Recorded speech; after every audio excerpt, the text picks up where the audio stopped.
함께 하실 말씀은 요한계시록 22장 10절에서 15절 함께 하겠습니다. 요한계시록 22장 10절에서 15절입니다.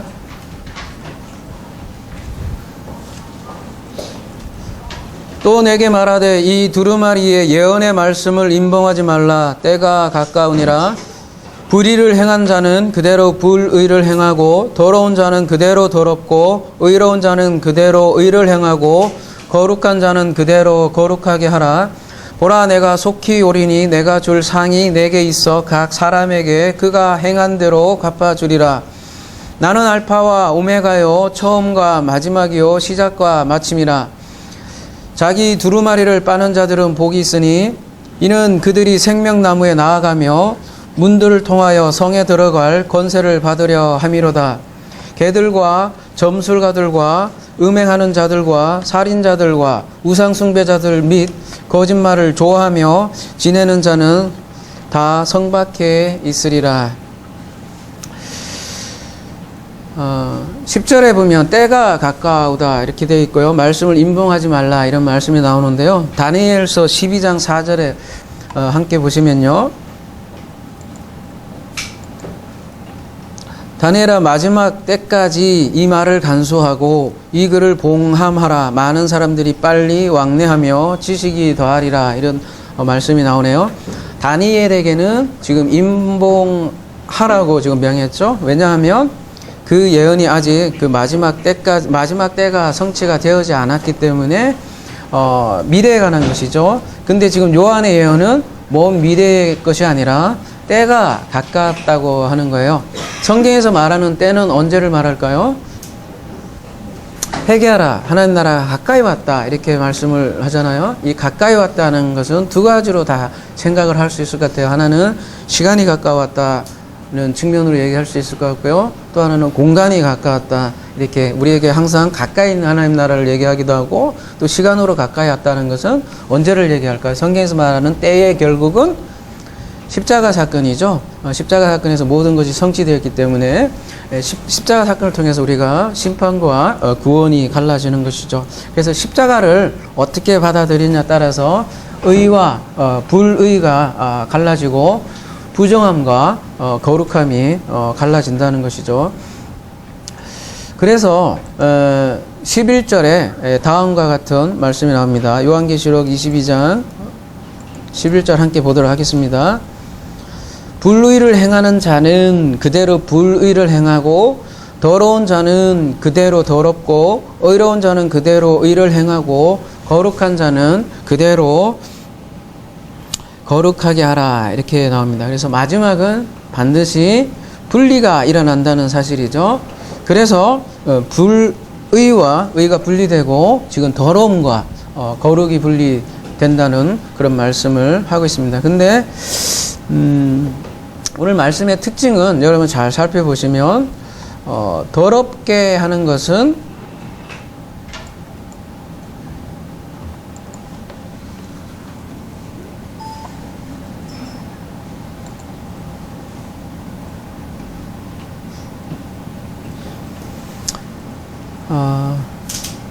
더러운 것은 더럽고 이렇게 나와 있잖아요. 이럴 때 뭐라고 되어 있냐면 분사, 능동태로 되어 있습니다. 그 다음에 의를 행하고 거룩하는 것은 어떤 형태로 되어 있는지 한번 볼게요. 의를 행하고 할 때 디카이오는 어떤 형태로 되어 있습니까? 수동태로 되어 있죠. 그래서 의를 행하고 또 뒤에 이제 거룩하게 되게 하라라고 이제 명령형으로 되어 있지만 명령으로 하고 또 형태는 뭐로 되어 있어요? 수동태로 있어요. 굉장히 독특하지요. 그래서 불의를 행하고 더럽게 하는 것은 뭐예요? 능동태고 의를 행하고 거룩하게 하는 것은 수동태로 되어 있다는 거죠. 그래서 의를 행하게 되고 거룩하게 되어지는 것이라는 것이죠. 따라서 우리는 아버지의 일하심을 믿고 인정할 때 내가 가진 의로 무엇인가 하려고 하는 습성을 내려놓고 그래서 이 수동태를 쓰게 된다는 것이죠. 옛사람이 가진 것으로 아무리 의로운 행위를 한다고 해도 그것은 불의이며 정결하지 못한 것이라고 이렇게 진술을 하고 있습니다. 그래서 오직 우리가 그리스도의 믿음, 그리스도의 믿음이라고 얘기하는 것이죠. 그래서 그리스도의 영이 내 안에서 일을 할 때에 즉 그 믿음이 믿음에서 믿음으로 이르게 된다 이렇게 얘기를 하는 것이죠. 그리스도의 영이 나를 부인하게 하고 그럴 때 존재 자체가 어떻게 됩니까? 바뀌어서 의롭게 되어지는 것이죠. 모든 게 하나님의 일하심으로 되는 것이죠. 그래서 수동태로 이렇게 표현하고 있습니다. 내가 의롭게 되어지고 거룩하게 되어지는 것이죠.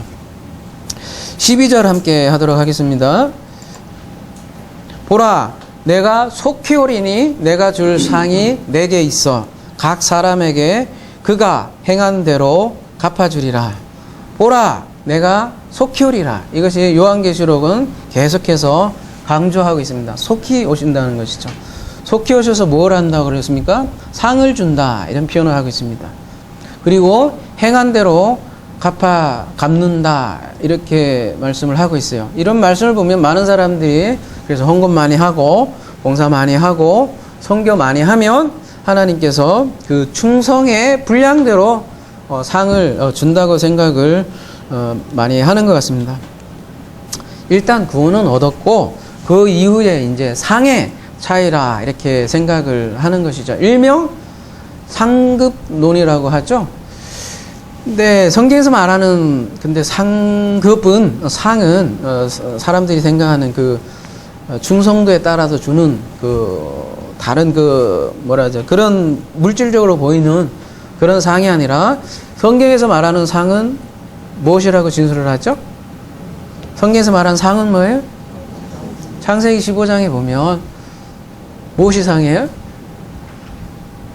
하나님 그 자체가 상이라고 그러잖아요. 내가 너의 방패고 상급이다 이렇게 얘기해. 창세기 15장에서는 아브라함에게 얘기하잖아요. 성경에서 말하는 상은 하나님 그 자체고 하나님과 하나 될 때 받는 그 영생 그 자체가 상이라는 것이죠. 그만큼 큰 상이 어디 있겠어요. 예. 그리고 오늘 그가 행한 대로 갚아주리라 이렇게 돼 있는데요.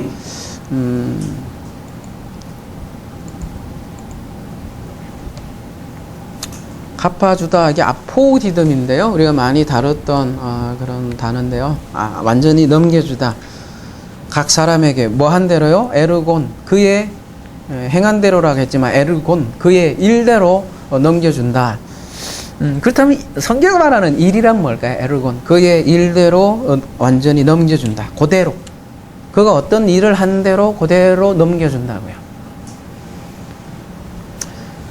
성경에서 말하는 일은 그냥 뭐 아무 일, 뭐 하는 일, 그런 일을 얘기하는 게 아니라 뭐라 그래요? 성경에서 말하는 일은 요한복음 6장 28절 함께 가보도록 하겠습니다. 그들이 묻되 우리가 어떻게 하여야 하나님의 일을 하오리까? 뭘 어떻게 해야 하나님의 일입니까? 이런 질문을 먼저 해야 된다는 거죠. 그리고 알고 해야 될 거 아니에요? 그들이 묻되 그러면 우리가 보고 예수께서 대답하여 이르시되 하나님께서 보내신 일을 믿는 것이 하나님의 일이라 하시니 이렇게 대답을 하시잖아요. 그냥 뭐 막 무조건 일을 한다고 일이 아니라 뭐예요? 하나님께서 보내시니 즉 그리스도를 믿는 것. 믿는 것도 어떻게 믿는 거요? 제대로 믿는 것이 하나님의 일이다. 제대로 믿을 때 어떻게 돼요? 그리스도의 영이라는 상을 받는다는 것이죠.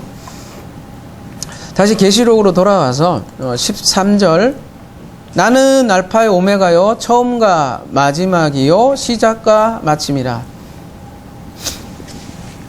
알파와 오메가 우리는 뭐 여기 단상에 그런 거 없지만 저렇게 알파 오메가 이렇게 많이 단상에 있죠. 이렇게 알파 오메가. 요건 시계 그죠? 올림픽 보면 오메가 시계 유명하죠. 나는 알파와 오메가요. 요게 이제 히브리어로 하면 요 알파가 해당하는 게 뭐죠? 알레프고 여기는 타우. 그러니까 에트. 요거를 이제 에트. 붙이면 에트가 되는데, 에트를 뭐라고 그래요, 보통? 베레시트, 바라, 엘로힘, 에트, 하, 샤마임 할 때, 에트는 뭐라고 그래요, 보통? 목적격이라고 하잖아요. 목적. 헬라어로 얘기하면 에이스. 목적격이라고 하잖아요. 목적격. 에트, 하, 샤마임, 바, 에트, 에레츠 하면 이게 목적이라는 거예요. 목적이 뭐라는 거예요? 하늘과 땅을 창조했어요. 땅을 통해서 하늘을, 그러니까 땅적 존재를 하늘로 만들겠다가 앞에 에트가 돼 있잖아요. 근데 목적이라는 거예요. 여러분이 잘 알다시피 요 알레프는 뭐를 뜻하죠? 예, 하나님을 뜻하잖아요. 소인데 소 모양을 했지만 예, 하나님을 뜻하고, 요 타브는요. 원래 상해 문자인데 두 개 이렇게 막대기를 크로스 해놓은 거예요. 이렇게 두 개의 막대기를 이렇게 겹쳐 놓은 거라고요. 여기 무슨 얘기냐면 두 막대기가 어떻게 된다는 얘기예요? 하나가 되는 그런 상징, 그러니까 상형 문자라는 것이죠. 그러니까 이 에트라는 단어 자체에 벌써 이게 목적이 들어가 있는데, 이 목적이 뭐라는 얘기예요? 그러면은 하나님이, 여기 타브가 완성이라는 뜻이 있어요. 하나님이 완성을 하겠다는 게 목적이에요. 근데 그 목적이 뭐라는 거예요? 둘이 연합해서 하나가 되겠다. 하나님과 나와 너가 하나 되자. 하나를 만들겠다라는 것이 성경 전체의 목적이에요. 그 목적이 잘 담겨져 있는 게 이 에트인데, 이게 하나님의 목적이고 사실은 세상 전체가 돌아가는 목적이기도 하죠. 그래서 요 타브를, 요 두 막대기 하나 되는 거를 우리가 구원이라고도 하는 거예요. 근데 뭐를 통해서 구원을 하겠다는 거예요? 그냥 안 되니까. 요게 이제 나중에 십자가 사건으로 완성을 하잖아요. 그래서 그리스도를 통하여 구원을 완성하겠다라는 의미가 알파와 오메가에 들어가 있고, 히브리어로 얘기하면 에트가 되는 거겠죠. 그래서 그리스도가 시작과 마침이라는 뜻은, 우리가 이제 창세기 1장을 창조론으로만 보면 뭐 여기 시작과 끝이 이렇게 역사가 있고, 여기 알파와 오메가로 이렇게 이해하기, 많은 사람들이 이렇게 알파 오메가로 이렇게 이해할 수도 있지만, 창세기 1장을 구원의 과정으로 본다면 그 구원에 어떻게 돼요? 시작과 마지막이라고 우리가 이해할 수 있다는 것이죠. 근데 이게 언약이에요. 에트가 아버지께서 우리에게 약속하신 언약인데, 그 언약이 언제 다 완성이 됐냐면, 모든 그 언약은 십자가에 농축이 되어 있고, 십자가에서 언약이 성취가 되었다는 거죠. 그래서 십자가 사건 이유가 뭐라고 그래요? 그래서 성경에서는 종말이라고 하는, 더 이상 이룰 게 없어요. 마지막 때라는 거죠. 그래서 때가 가까웠다고 얘기를 하는 거고요. 14절로 넘어가도록 하겠습니다. 자기 두루마리를 빠는 자들은 복이 있으니 이는 그들이 생명나무에 나아가며 문들을 통하여 성에 들어갈 권세를 받으려 함이로다. 지금 두루마리를 빠는 자들에게 복이 있다고 한다. 뭐 이렇게 표현이 있는데, 복은 우리 여러 번 많이 다뤘죠. 추석 때나 명절 때 보면 새해 복 많이 받으세요 이러는데, 많이 받아야지 좋은 말이죠. 근데 우리는 그 복을 좀 더 진정한 의미에서 그 복을 생각을, 그 마음을 담고, 그런 뭐라고 하죠? 좋은, 뭐라 하지 그걸? 덕담, 진짜 덕담을 하면 좋을 것 같아요. 성경에서 말하는 복은 생을 뜻하죠. 그런 마음을 담고 복 많이 받으세요. 진짜 영생의 복을 받으시라, 이렇게 마음을 가지고 덕담을 했으면 좋겠습니다. 근데 두루마리를 빠는 자들에게 복이 있다고 하는데, 두루마리를 빤다는 의미는 뭘까요? 일단 이 두루마기 하니까 저는 뭐 두루마기 이런 느낌이, 이렇게 이렇게 그런 느낌이 예전에 들었었어요. 근데 일단 두루마기가 옷이에요, 옷. 여기 보면 스톨레라고 되어 있는데요. 겉옷, 옷이에요. 옷. 긴 옷이고 겉옷인데 두루마리를 빠는 자 이렇게 되어 있는데요. 빠는 것도 뭐라고 되어 있어요? 그 옷을 빨다, 씻다. 옷을 이렇게 씻는다는 거겠죠. 겉옷을 씻고 씻어요. 그 다음에 입고 있는 자들이라고 얘기를 할 수 있겠죠. 그러면 두루마리를 빠는 자들은. 근데 요한계시록 7장 14절 함께 볼게요. 요한계시록 7장 14절에 보면 이런 말씀이 나와요. 내가 말하기를 내 주여 당신이 아시나이다 하니 그가 나에게 이르되 이는 큰 환난에서 나오는 자들인데 어린 양의 피에 그 옷을 씻어 희게 하였느니라. 이런 말씀이 나오잖아요. 어린 양의 피에 옷이 휘어진다는 것이 뭐겠습니까? 상식적으로 얘기하면 피에 옷을 씻는데 옷이 휘어진대요. 하얗게 된다는 것이죠. 뭔가 좀 안 맞죠? 그런 말이 아니겠죠. 그러면 이 스톨레, 일단 이 스톨레라는 아까 겉옷은 누가 입는 옷이냐면 원래 누가요? 그렇죠. 여러분 아주 이제 요한계시록이 요번 달이면 끝나는데 아주 이제 착착 나옵니다. 제사장이 입는 옷이 원래 스톨레인데요.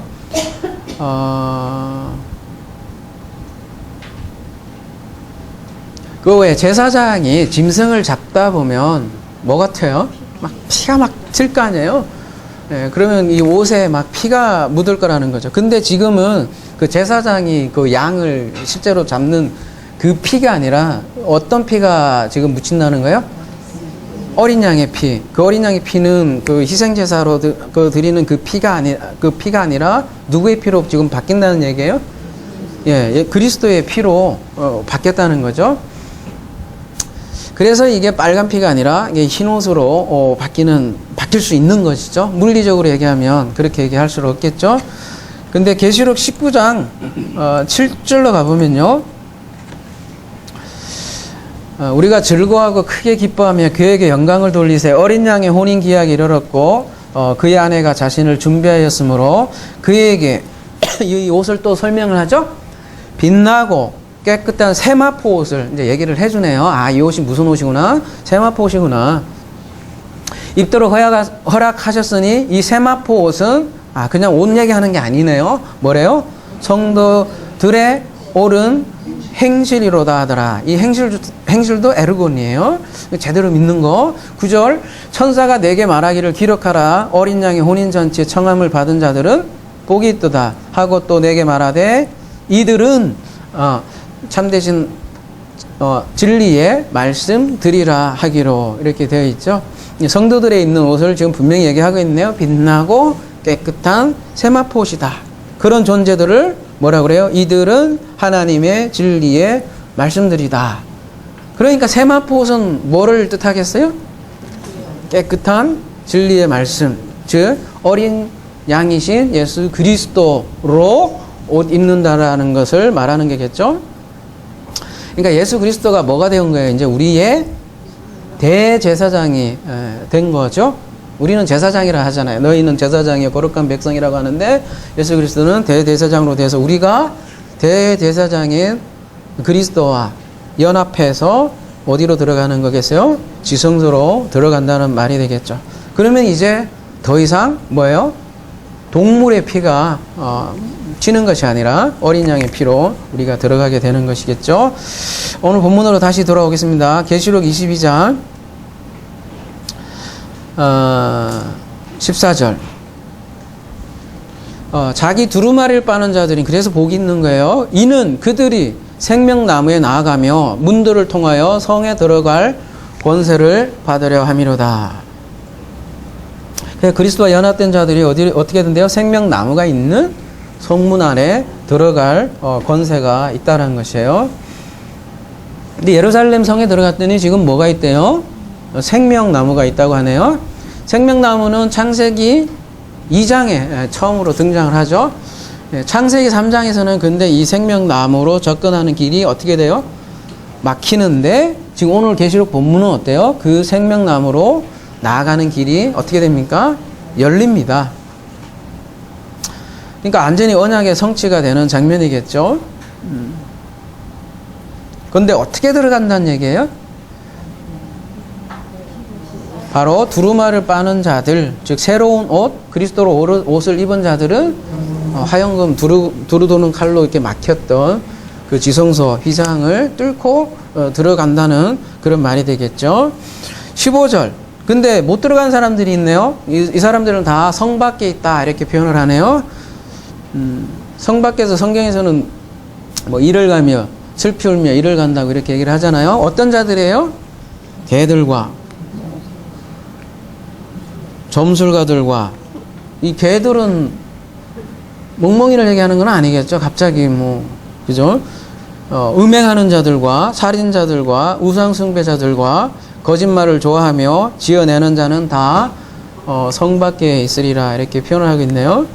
옷을 씻는 자와 정 지금 반대되는 사람들을 소개하고 있는 거예요. 이들은 다 성 밖에 있대요. 즉 천국이 되지 못하는 자들을 지금 얘기하고 있는 거예요. 그러니까 깨끗한 옷이 아니라 어떤 옷인 거예요? 그러면 더러운 옷을 입고 있는데 이 더러운 옷이 뭐냐 이거지요. 성경에서 옷이 많이 나오지만 제일 처음에 나오는 옷은 뭐예요? 더러운 옷이? 창세기 3장 때 제일 처음 만든 그 더러운 옷이 자기가 만든 옷. 예, 자기가 만든 옷. 무화과 나무라는 것 자체보다는 자기가 뭔가 만드는 옷이 최초의 나무가 여러분이 말씀하셨듯이 무화과 나무인데 금방 기어봐야 금방 시들잖아요. 이렇게 잘못된 옷을 입은 자들의 특징을 지금 개들, 점순가들, 음행가들, 살인자들, 우상숭배자들, 거짓말쟁이라고 이렇게 표현을 하고 있는데요. 한번 보도록 할게요. 개들. 마태복음 7장 6절 한번 보도록 할게요.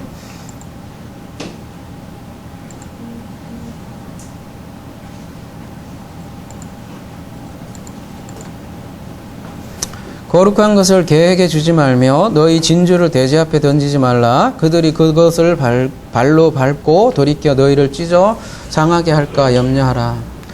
성경에서 개를 어떻게 평가합니까? 왜 개에게 주지 말래요? 개가 무슨 잘못이에요? 여러분 저 반려동물로 얼마나 인기가 있어요. 개가 얼마나 이뻐요 하는 짓도 어떨 때는 사람보다 나은 것 같아요. 근데 왜 성경에서는 굳이 이 개를 찝어서 이렇게 안 좋은 쪽으로 이렇게 매탑할 때가 많을까요? 그 특징이 있기 때문에 그래요. 잠언서에서 볼게요. 잠언서 26장 11절. 개가 그 토한 것을 도로 먹는 것 같이 미련한 자는 그 미련한 것을 거듭 행하니라. 토한 것을 도로 먹는다. 토할 때 왜 토할까요? 사람이?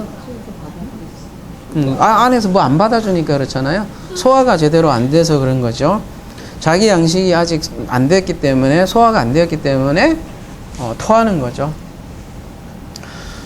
이제 우리가 율법과 복음으로 상징하는데 토할 수밖에 없다는 거죠, 율법은. 근데 그걸 또 먹는다는 거죠. 계속 먹는 거예요. 교회에서 뭐예요? 죄용서를 선포하죠.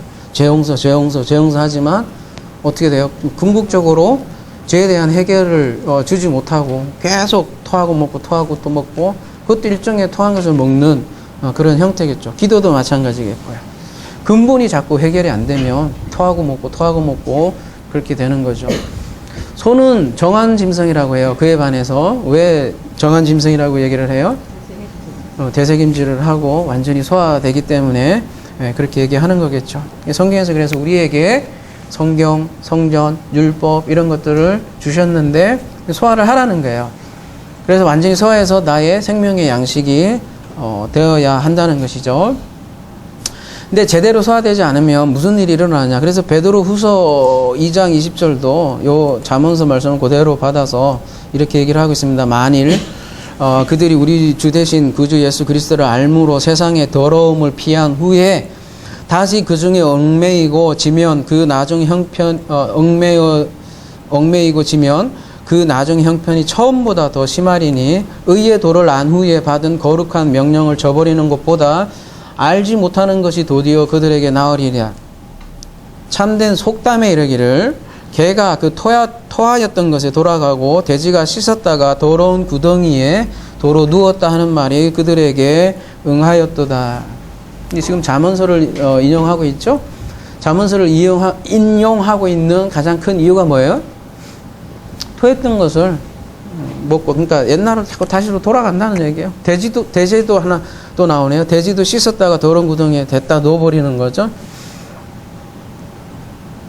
이런 경우에 아예 알지 못한 것이 낫지 않느냐 이렇게 얘기하고 있습니다. 왜 이런 일이 일어날까요? 왜 쉽게 얘기하면 여기는 세상이라고 표현하고 있지만 왜 다시 종교로 돌아갈까요?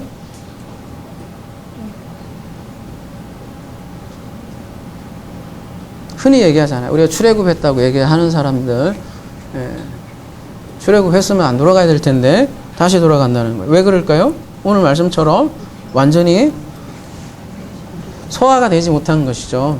완전히 알지 못한 거죠. 그러면 다시 옛날로 되돌아간다는 거예요. 근데 옛날로 되돌아가면 근데 문제가 있는 거예요. 여기에 말씀에 의하면 차라리 처음부터 모르면 어떤 희망의 가능성이 있는데 알다가 그러니까 제대로 아는 것도 아니고 제대로 소화되지 않은 상태에서 돌아가면 골치 아픈 거라는 거예요. 그래서 어설프게 알고 나서 다시 옛날로 돌아가면 답이 없다, 그런 얘기를 하는 거죠.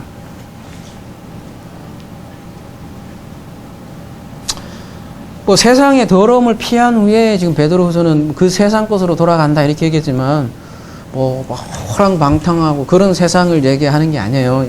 여기서 말하는 세상은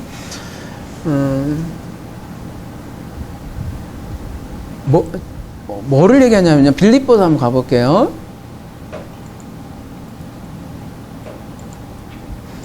여기도 보면 개들을 삼가고 행악하는 자들을 삼가고 몸을 상해하는 일을 삼가라 이렇게 얘기 나오는데요. 여러분 개역에는 뭐라고 표현이 되어 있냐면 제가 그냥 읽어드릴게요.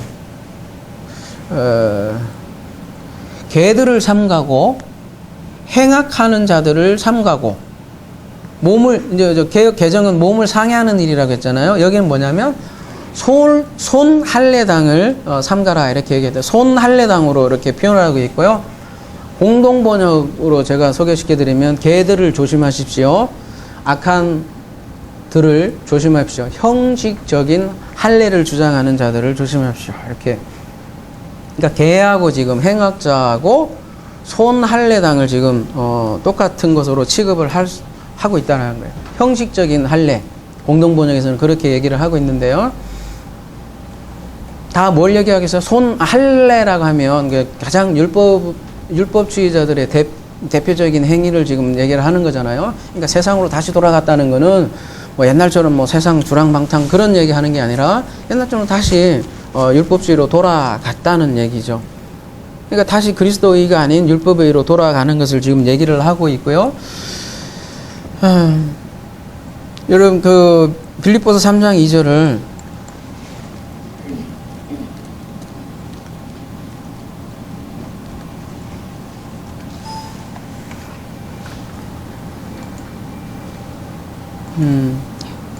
뭐 행악하는 자들이라고 표현이 되어 있지만 여기 엘가테스라고 되어 있는데 뭐라고 되어 있냐면 상징적으로 교사, 일꾼 뭐 이런 뜻을 가진다고 해요. 그러니까 악한 교사를 이제 정리하자면 뭐라고 불러요?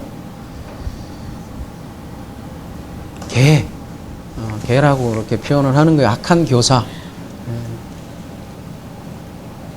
이런 악한 교사는 뭘 가르친다는 얘기예요, 그러면? 손할례당, 할례를 가르친다고요. 지금도 그래요. 율법으로 자꾸 돌아가자고 주장하는 들이 있다는 것이죠.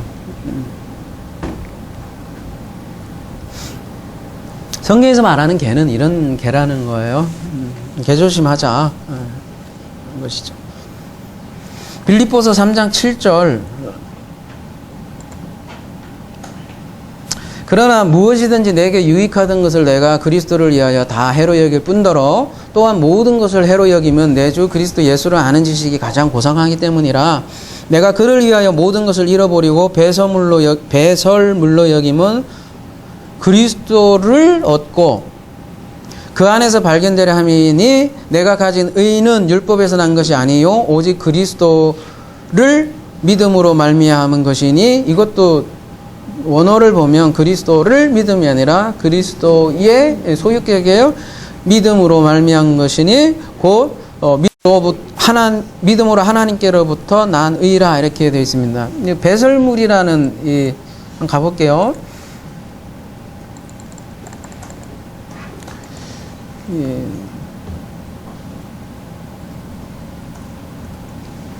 스키발론이라고 되어 있는데요. 배설물인데요. 옆에 보면 뭐라고 되어 있어요?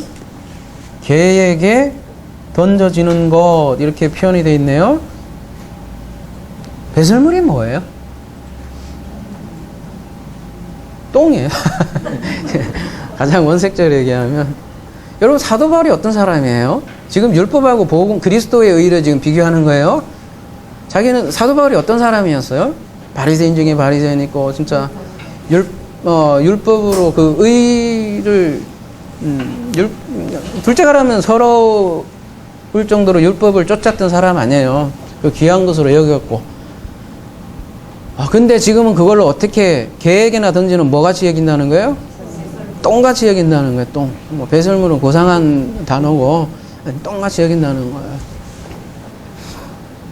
그러니까 그리스도의 참된 법을 알고 나니까 참된 의를 알고 나니까 기존에 알고 있던 뭐예요? 율법은 똥으로 지금 취급을 하고 있다는 거예요. 그만큼 그리스도 예수를 아는 지식이 고상하다. 고상하다. 고상하다라는 뜻도 이렇게 고상해요. 이런 그런 의미가 들 수도 있지만 어디 갔어? 못 찾겠다. 위의 것으로 가지고 있다라고 이렇게 내가 그리스도에서 아는 지식을 내가 위의 것으로 가지고 있다. 아무튼 최고의 지식을 알고 보니까 율법은 똥으로 보인다. 왜요? 그렇다고 율법이 아무것도 아닙니까? 똥도 귀한 것에 쓰이죠. 네. 그리스도의 지식은 모든 율법의 완성이기 때문이죠. 그래서 가장 가치 있는 것을 발견하면 나머지는 너무나 가치 없이 보이는 거죠. 비교가 안 되는 것이죠. 근데 안타까운 사실은 그 더러운 것임을 알고 거기서 뛰쳐나온 사람이 다시 그것으로 돌아가면 어떻게 되는 거예요? 개가 토한 것으로 다시 돌아가는 것이라는 얘기죠. 아까 옷을 빨았다고 하는데 제대로 빨다가 그냥 안 빤 거겠죠. 네. 여러분 진짜 소중한 것을 발견했다면 그것을 버릴 수 있을까요? 저는 이제 궁금해요. 그러니까 쉽게 얘기해서 믿는 자가 타락할 수 있느냐 이런 질문들을 많이 하는데 정말 보석을 찾았다면 그걸 이렇게 버릴 수 있냐고요. 저 얘기는. 진짜 그럴 수 있을까요? 빨다 말았기 때문에 그러지 않을까요? 혹은 원래부터 몰랐기 때문에 이렇게 버릴 수 있는 거 아니겠어요? 원래 몰랐기 때문에 다시 율법적으로 돌아가는 게 편하지 않겠어요? 근데 사도 바울처럼 이게 똥으로 여긴 것을 어떻게 다시 돌아와서 먹을 수 있을까요? 그 더러운 것을. 여러분 할 수 있어요, 이제? 고개 절레절레한지 모르겠지만 예전에는 그게 가장 소중해 보였잖아요. 주말에 이렇게 밴드에 보면 방언 얘기, 이런 얘기, 무당 얘기 많이 나오지만 그거 다시 할 수 있어요, 여러분? 알아듣지도 못하는 것? 그거 벙어리 언어 아니에요? 그래서 이사야 56장 10절 보면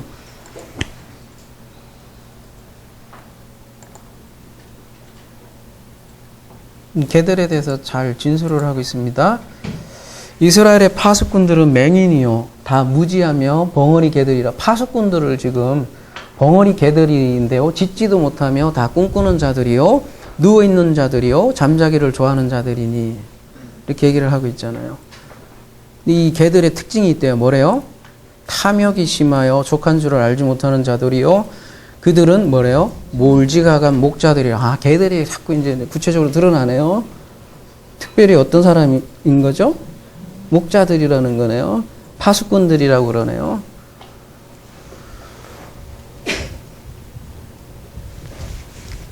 그냥 개도 아니고 벙어리 개들이래요. 개는 잘 짖잖아요. 근데 여기는 아예 짖지도 못하는 개라 그래요. 왜 이렇게 심하게 얘기를 했을까요? 그러니까 성경에서 말이라고 다 말이 아닌 거죠. 우리 욕으로 뭐라 그래요? 보통 어떤 사람이 막 진짜 말도 안 되는 소리 하면 뭐라 그래요? 잘하시네요. 여러분 아주 잘하는 개소리 하지 말라 그러잖아요. 딱 그 표현이잖아요. 개소리 하는 사람들을 개소리 하는 특별히 말씀 가지고 가르치는 사람들 목자들을 개들이라고 얘기를 해요. 성경에서는 말씀 가지고 전하지 그냥 일반 사람들은 그나마 이 악 영향을 펼치지는 않잖아요. 그러니까 우리가 이렇게 말을 하잖아요. 말에 하나님의 뜻을 담지 못하면 그냥 말은 많이 하더라도 개가 짖는 소리밖에 안 되는 거고, 우리 방언 얘기도 많이 했지만 그게 다 그냥 개소리예요. 그렇게 돼요. 근데 본인은 그 개소리를 뭐라고 생각을 해요? 친접했다고 하잖아요. 하나님이 나에게 오셔갖고 성령이 임하셔서 방언한다 생각하지만 개소리예요. 개소리예요. 여기 말대로 뭐라 그래요? 벙어리 개들이라 짖지 못하고 다 꿈꾸는 자들이라. 성경에서 꿈꾸는 자들은 뭐 어떤 자들을 얘기하는 거예요? 무당 신접하는 자들을 꿈꾸는 자들이라고 얘기하는 거예요. 뭐예요? 예언하고. 거짓 예언이죠, 그게. 무슨 예언을 할 게 있어요? 그냥 살면 되지.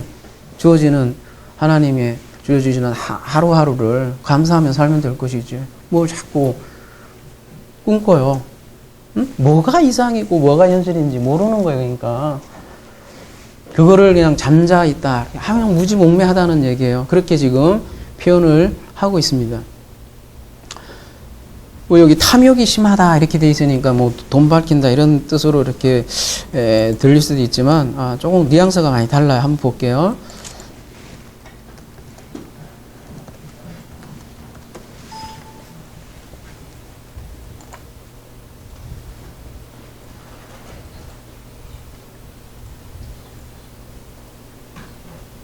그렇다고요. 뭐 방언 뭐 왕년에 저도 해봤지만요. 그거 하다 아니다 이제 깨닫기 때문에 넘어오는 거니까 그거조차도 선악과처럼 생각하면 될 것 같아요. 그러니까 선악과 없이 생명과 없듯이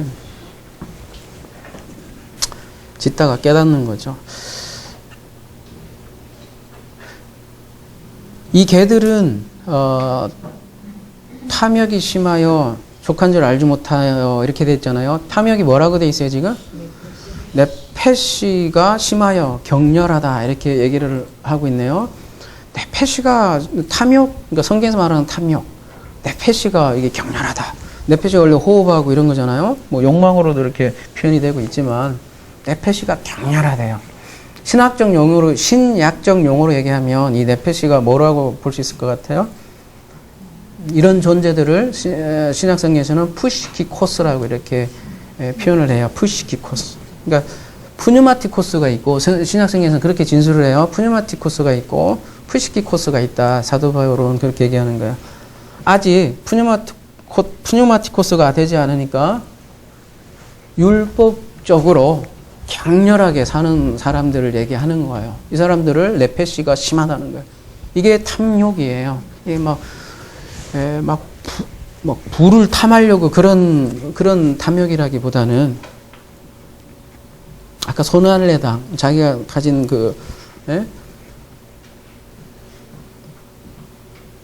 여전히 할례를 하자고 우기는 그 시대나 지금 시대나 그들은 또 특징이 뭐냐면 족한 줄을 야다하지 못한다고 그렇게 돼 있네요. 족하다 이렇게 돼 있는데요. 뭐라고 되면 쇼부아 이렇게 돼 있는데요. 네.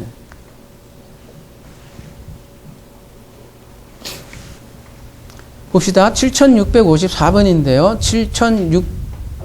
7648번의 여성형이라고 되어 있는데요. 7648번 가볼게요.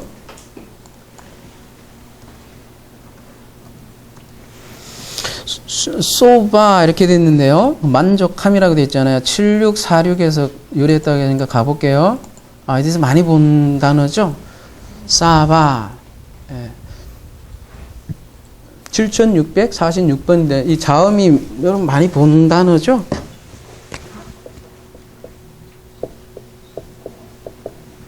요거 모음 다 빼면 자음이 어떤 단어하고 똑같아요? 쉐바 많이 들어보지 않았어요? 7650번 다 형제 패밀리 문자예요. 무슨 뜻이에요? 쉐바? 부엘 쉐바?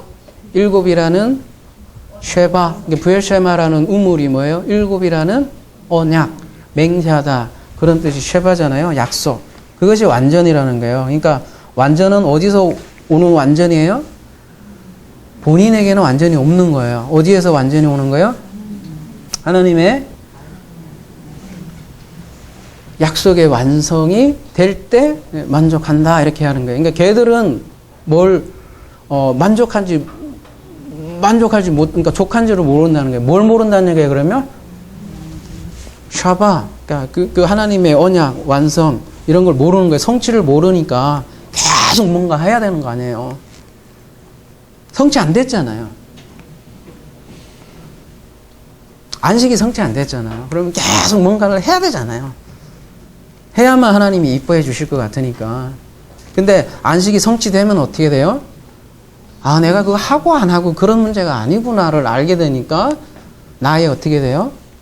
족한지 모르는 것, 탐욕, 내패시 호흡을 내려놓는 거죠. 그 순간 어떻게 돼요?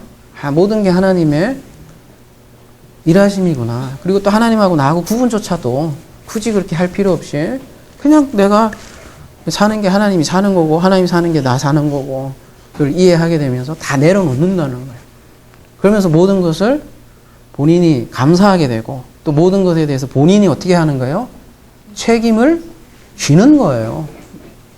그냥 다 무조건 좋은 거는 뭐 하나님 나쁜 그런 게 아니라 자기의 행위에 대해서 모든 걸 그냥 자기가 행위에 대해서 책임을 준다고 그게 불안해요? 그렇지 않아요. 이게 진짜 하나님과 하나 되는 거 알면 그것만큼 편한 게 없어요. 자기가 하는 일 자기가 책임지면 되는 거라고요. 걔들은 이런 샤바의 안식을 모른다는 거예요. 안식을 모르면서 계속 안식하라고 설교를 한다니까요. 본인 안에 안식도 없으면서 본인 안에 평안도 성취되지 않았으면서 계속 안식하라, 평안하라 이렇게 얘기를 한다는 것이죠. 천국을 모르면서 계속 천국을 설교하는 거랑 똑같다는 거죠. 그래서 뭐래요? 그들은 자기 길로 돌이키며 어디 있는 자든지 자기 이만 도모하며 자기 길 데레크 자기 길로 가는 거예요. 그냥 내가 길이요 진리요 생명인 그 길이 아니라 다 자기 길로 가는 거예요. 들 보이는 여기 그 파님이라고 표현이 되어 있지만 돌이키며 이것도 파님에서 유래했지만 다 보이는 것을 추구하는 거예요. 그래서 자기가 경험한 하나님 나 이런 거 경험했으니까 나 이런 마음을 경험했으니까 이 마음을 갖지 않은 사람은 모르는 거다 이렇게 얘기를 하는 거죠. 자기 이익만 추구한대요. 또 이런 사람은 이 배짜라고 돼 있는데요. 뭐라고 돼 있어요? 약탈하다, 획득하다 이런 뜻이 있네요. 약탈하는 거야. 약탈. 어떻게 해요? 여기 어디 있는 자이든지 이렇게 되어 있는데 카세 보시면 7097이잖아요. 7096에서 유래했으니까 한번 가볼게요. 약탈을 하는데요. 이 개들은요. 약탈한다고요. 자기 이만 도모하는 게 자기 이익, 금전적으로 그런 의미라기보다는요. 어떤 의미냐면 카자 7096 보세요. 이게 파괴하다, 잘라내다, 짧게 자르다 이런 뜻이 있잖아요. 카자.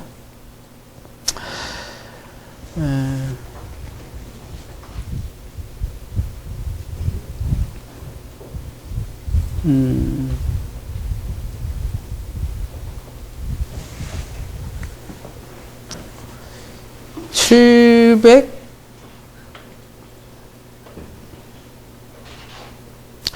7093 한번 볼게요. 7093.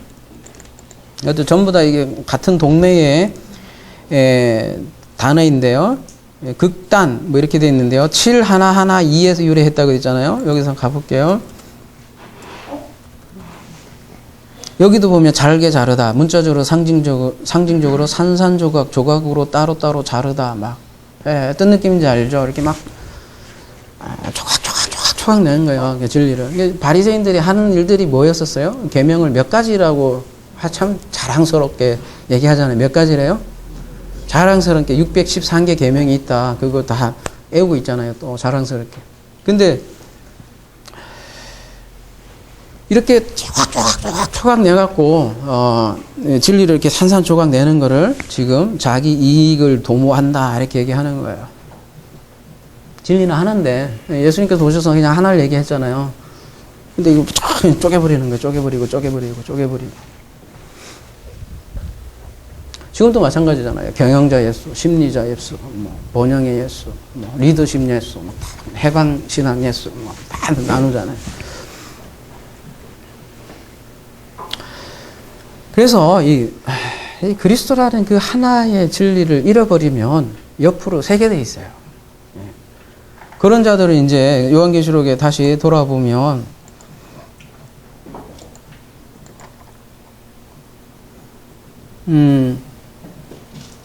이제 이제 걔들 하나 끝났네. 이게 저 오늘 제목이 행한 대로 갚아주리라는데요. 이걸 잘 이해하려면 이런 것들 좀 알아야 되기 때문에. 왜냐하면 요한계시록은 이런 표현들이 많이 나와요. 이거 까딱 잘못 알면 또 율법적으로 알 수 있기 때문이라는 거죠.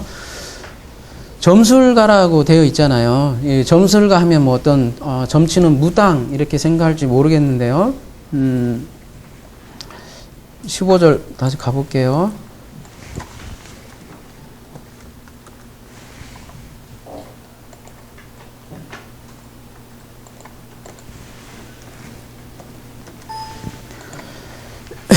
여기 또 술객이라고 되어 있네요.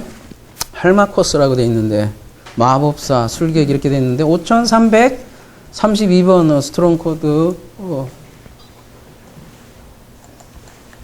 화면을 보시는 분은 이렇게 아마 뭐 보실 거예요. 요걸 스트롱 코드라고 그래요. 스트롱이라는 사람이 만든 코드예요. 이렇게 단어 찾기 쉬우라고. 강한 뭐 그런 뜻이 아니라 사람 이름이에요. 스트롱 코드 5333번인데 5332번에서 이게 코드가 있으니까 얼마나 편해요. 찾기가. 우리 가나다라 마바사 하면 여러분 예전에 그 국어 공부할 때 찾을 때 되게 힘들죠. 잘 모르는 사람은 어디 갔든지 잘 모르는데 이 코드라는 게 딱 있으니까 되게 편하잖아요. 성경도 몇 장 하니까 찾기 쉬웠듯이 코드를 이렇게 만들어 준 거예요. 5332번에 보면 뭐라고 돼 있냐면 뭐라고 돼 있어요? 약과 이렇게 관련이 돼 있네요. 약. 네. 그 다음에 5331번 가보면 약물. 아까 5332번에서 유래했다고 했잖아요. 아까 그러니까 다 약물하고 관련이 있는 건데요. 요거 우리 아마 좀 다뤘던 내용 같은데요. 요한계시록 9장 21절 잠깐 보도록 할게요.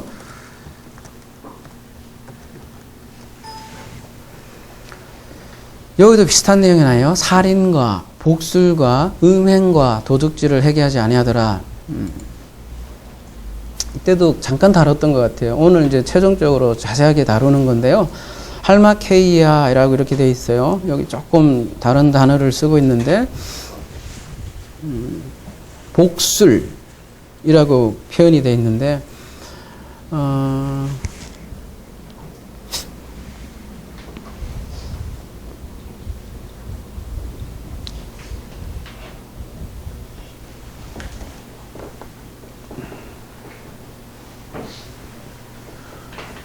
신명기 18장 10절로 한번 가보도록 하겠습니다.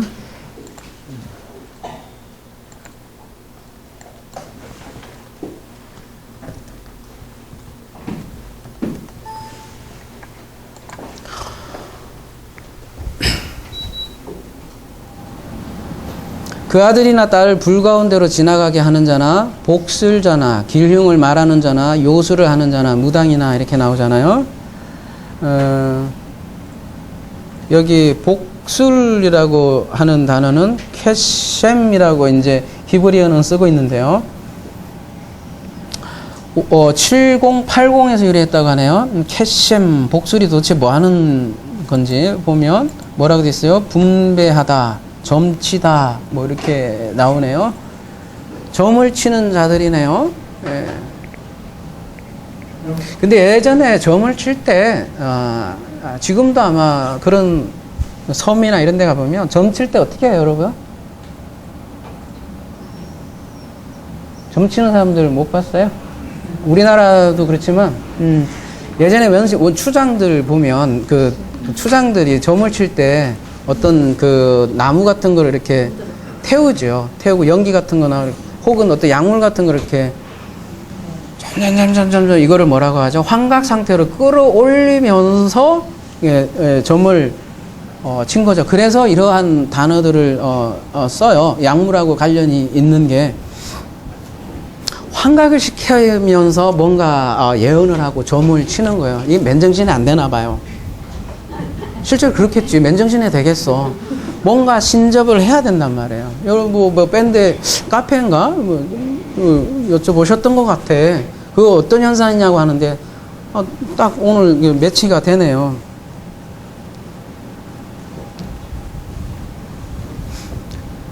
오늘날로 말하면 딱 그런 사람들이 거짓 예언하는 사람들, 쉽게 뭐 신사도 운동 했잖아요. 다 들어가 보면 전부 다 거짓 예언이에요, 그거.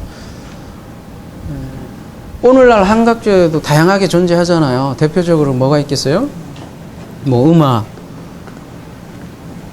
무슨 뭐 열강의 도가니로 일단은 만들어 놓잖아요. 그거나 가만히 생각해 보세요. 예전에 점쟁이가 점을 치기 위해서 환각을 하기 위해서 분위기 잡는 거나 아프리카 원시민들이 막 돌면서 막 환각을 일으키는 거나 엘리야 선지자하고 이렇게 맞짱 뜬 선지자들, 바알 선지자들 어떻게 했어요?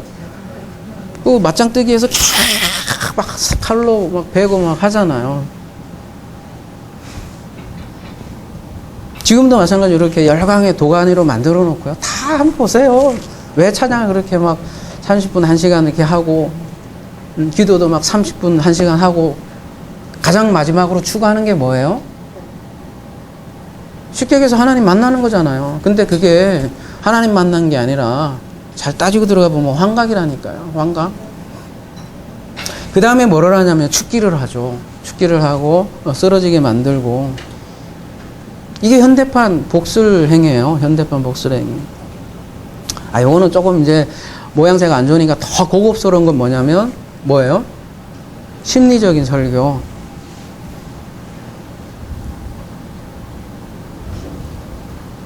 그러니까 이게 모두가 그리스도를 잃어버리면 이렇게 심리적인 뭐 예를 들면 이제 자기 경험에 의한 심리 설교가 돼요. 심리 설교로 들어가게 돼 있어요. 너 아프니? 괴롭니? 나도 아프다. 니도 아프구나. 잘 들어보세요. 그러면서 서로 이렇게 은혜 받았다고 하는 거라니까요. 그게 그럴듯해요. 그런 곳에 대부분 여러분 그런 교회에 많이 사람들도 몰리고요. 뭔가 촉촉하잖아요. 음악을 통해서 촉촉하죠. 눈물 찍찍 흘렸죠. 너 아프니? 나 아프구나. 얼마나 힘들었니? 내가 위로해 줄게. 그게 굉장히 그거를 은혜라고 생각을 많이 하지만 그게 마약이에요. 점점 더 높고. 여러분 그래서 영상으로도 많이 설교를 하잖아요. 근데 영상 준비하면 이제 담임 목사가 이제 부목사 보고 그런 영상을 준비하라고 하거든요. 한 3분짜리, 5분짜리.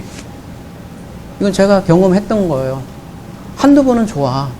근데 계속 더 그런 영상을 찾다 보면 조금 더 강하고, 조금 더 감동적이고 눈물 나야 되고 하다 보면 아마 헐리우드 사람들도 얼마나 스트레스 받을 거예요. 그 흥행을 일으키려면 좀 더 자극적이고 좀 더 창의적이고 어떻게 하다 보면 계속 더 힘든 것처럼 심리가 그런 거예요. 일종의 환각이에요.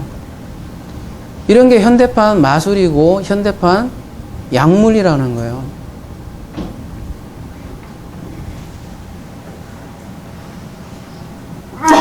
그러니까 말씀을 가지고 사람들의 눈을 속이고 자기 마음대로 약 장사하는 거예요.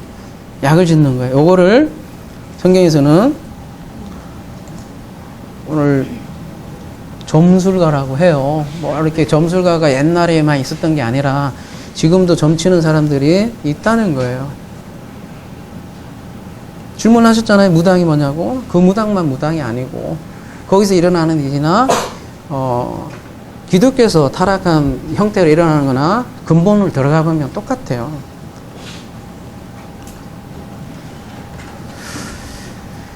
그 다음에 그거를 음행하는 자들이라고 얘기를 해요. 음행하는 자들.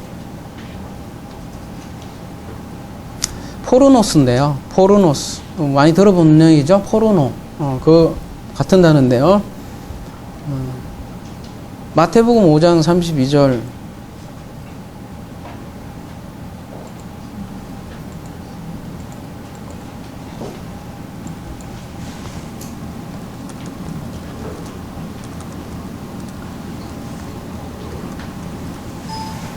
나는 너희에게 이르노니 누구든지 음행한 연고 없이 아내를 버리면 이는 저로 간음하게 하며 또 누구든지 버린 여자에게 장가드는 자도 간음함이라. 이럴 때 여기 음행이 포르네이안데요. 아까 그 단어하고 거의 비슷한 단어이죠. 이거를 그냥 단순히 아내가 음행하면 뭐예요? 아내를 버릴 수 있다 이렇게 해석을 하면 어떤 해석이 되는 거예요? 굳이 뭐 성경 아니어도 여러분 가정법원에 가면 가정법원적인 해석이겠죠. 이런 것조차도 이 세상 모든 관계를 통해서 아버지와 우리와의 관계를 알려주기 위해서 알려주시는 거죠. 남자가 음행한 여자를 버리듯이 하나님은 포르네이와 음행의 말을 하면 버리겠다는 말을 하는 거죠. 음행이란 건 뭐예요? 다른 남편을 섬기는 거잖아요. 마찬가지로 영적인 음행은 다른 남편을 섬기는 것이라는 거죠.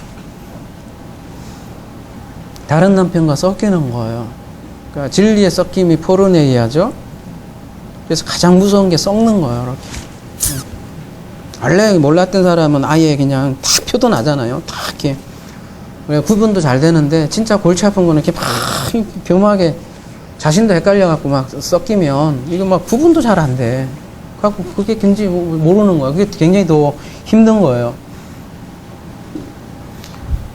그래서 그 개 얘기 나오는데 토해서 종기로 돌아가면 섞이게 된다는 거죠. 그리고 성경에서 진리를 전한 자를 남자로 묘사를 많이 해요. 그래서 선지자는 남성으로 표현을 하고 그 선지자의 말을 듣는 이스라엘을 여성으로 많이 묘사를 한다는 거죠. 근데 이 남자가 잘못 듣고 잘못 말하면 뭐가 되는 거예요? 포르네오가 되는 거죠. 부부 간의 성행위가 아름다운 거예요? 아니면 아름답죠. 근데 이 부부 간의 행위를 뭐예요? 영상으로 찍고 뭔가 돈으로 돈 장사를 하려고 하면 우리는 그걸 뭐라 그래요? 포르노라고 하잖아요. 마찬가지로 성전에서 아버지의 사랑을 전하지 못하고 그게 장사하는 소굴이 되면 뭐가 되는 거죠? 그게 포르네이가 된다는 거죠. 그래서 오늘 요한계시록에 보면 17장에 그런 바벨론 상인들로 이렇게 표현을 많이 상인들로 우리에게 묘사하면서 나오잖아요.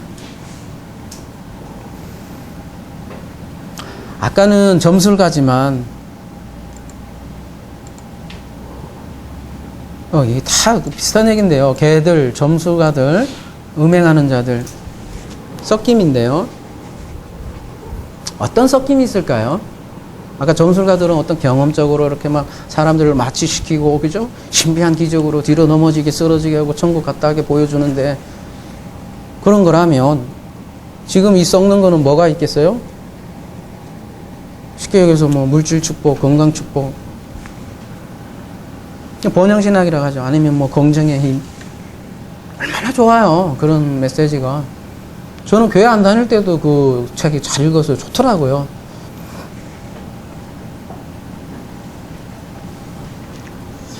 여러분, 포로네이아라는 단어가 보면 옆에 그래서 뭐라고 돼 있어요? 상징적으로 우상숭배라고 얘기하는 거예요. 상징적으로 우상숭배라고 하는데 굉장히 유사한 개념이에요. 오늘 그 말씀으로 다시 돌아와서 우상숭배도 보십시오. 그러면 우리는 그 우상숭배 하면 제주도 가서 그 돌 하루방 이런 걸 섬기는 거, 아니면 지하 대장군 가서 섬기는 거, 아니면 나무에 가서 절하는 거, 이런 걸 우상숭배라고 많이 생각하지만 그거는 초급 정도의 우상숭배고요. 원래 우상숭배는 뭐라고 되어 있냐면 굉장히 기네. 에이돌론 라트레스 이렇게 되어 있는데요. 뭐하고 어떤 단어의 합성이에요? 에이돌론. 볼게요. 에이돌론 뭐예요? 형상. 에이돌론은 1491번에서 유래했다고 그러네요. 1491번 가볼게요. 형상이라는 게 뭐냐? 에이도스. 뭐래요? 보이는 것. 보이는 것이 에이돌론이구나. 이렇게 생각하면 되겠죠? 그리고, 라트레스는요. 3000어간에서 유래했으니까 3000번 가볼게요. 라투리오. 어디서 많이 본 단어네요. 뭐예요? 섬기다, 예배하다. 그러면은 우상숭배라는 건 뭐예요? 그러니까 쉽게 얘기해서 우리가 다른 하나님을 섬기는 게 우상이라고 하잖아요. 근데 다른 하나님을 섬기는 게 궁극적인 실체가 이제 여기 나오네요. 뭐라고 그런 거예요? 보이는 것을 섬기는 것을 우상숭배라고 하네요. 보이는 것을 섬기는 게 우상숭배래요. 그래서 이렇게 절하기도 하고 하겠네요. 근데 그건 초급이고. 그래서 마태복음 12장 39절에는 음란을 이렇게 표현을 하네요. 단순히 남자 여자 그런 관계를 넘어서 뭐라고 얘기를 하냐면, 예수께서 대답하여 이르시되 악하고 음란한 세대가 표적을 구하니 선지자 요나의 표적밖에는 보일 표적이 없느니라.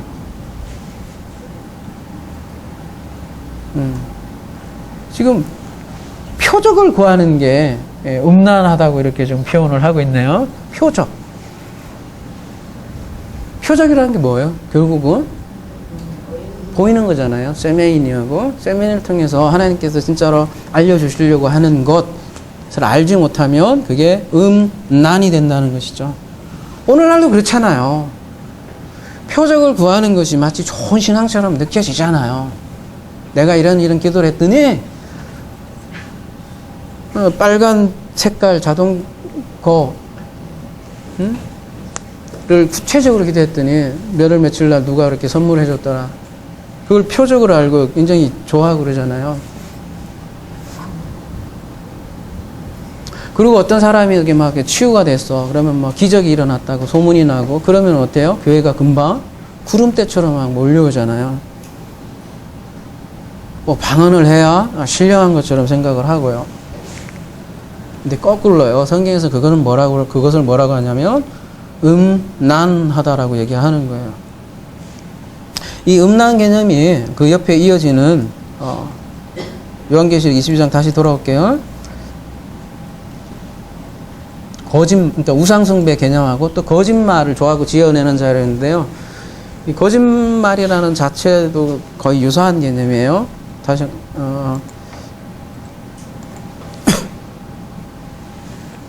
거짓.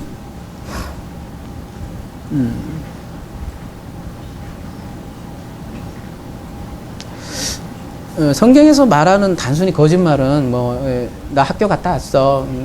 학교 안 가고 PC방 갔는데 학교 갔다 왔어. 이런 그런 거짓이라기보다는 우리에게 보이는 것으로 보여준 것 자체를 거짓이라고 그래요. 그 보이는 걸 통해서 보이지 않는 것을 알면,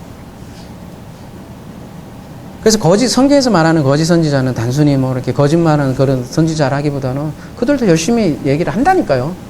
누가 자기를 거짓 선지자라고 생각하고 전하냐고요. 누가 자기를 사입이라고 생각하고 전하냐고요. 성경에서 말하는 거짓 선지자는 뭐예요? 거짓을 얘기하는 거예요. 그러니까 뭐를 계속 보이는 것을 통해서 얘기를 하는 거예요. 그 자꾸 보이는 것의 대표가 기적일 거요. 그죠? 자기 경험일 거고요.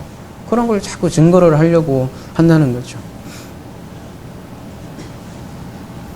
자꾸 보이는 것을 가르치니까 대표적으로 그렇잖아요. 예수 잘 믿으면 어떻게 돼요? 이 땅에서 복을 받는다 하잖아요. 성경에서 말하는 복은 그것도 아닌데 자꾸 다른 복을 얘기를 하고 다른 약을 주고 이 땅에서만 복을 받습니까? 또 죽어서도 어떤 또 상급이 떨어져요? 200평짜리 금으로 된 아파트 그렇게 자꾸 약을 타서 취하게 한다는 것이죠. 그거를 또 뭐라고 하냐면 여기 보면요 프호뉴스라고 되어 있는데요 살인자라고 그러는 거예요. 살인자. 아니 누가 요즘 지나가면서 연쇄 살인범처럼 살인합니까? 누가 교회 다니는 사람 치고 이렇게 살인하고 다니는 사람 누가 있어요? 없죠. 여기서 말하는 살인자는 누구를 얘기하는 거겠어요? 영혼을 죽이는 자들을 얘기하는 거예요. 영혼. 영혼 킬러. 뭘로요? 독약으로 아까 그 술객들 독약으로 약 타서 죽인다니까요. 그 독약의 역할을 하는 게 뭐겠어요? 비진리의 말 씀이라고 해도 안 되죠. 비진리의 말로 사람 죽이는 거죠.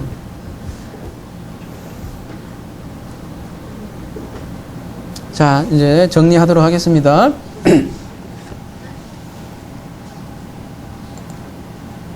개들과 점술가들과 음행하는 자들과 살인자들과 우상숭배자들과 거짓말을 좋아하며 지어내는 자는 다 성 밖에 있으리라. 이해되시죠? 다 성 밖에 있대요. 이들은 천국이 되지 못해. 천국 자체도 모르고 천국 개념 모르고 천국 자체가 안 되어 있어요. 안 되어 있죠. 그리스도 옷도 입지 못하고 더러운 옷을 입고 있고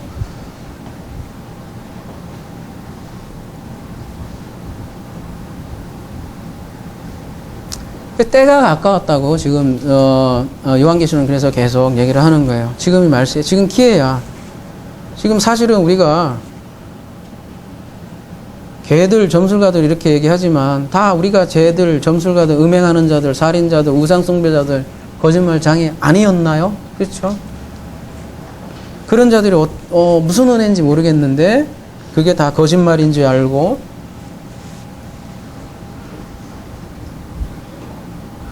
새로운 양식을 받았잖아요.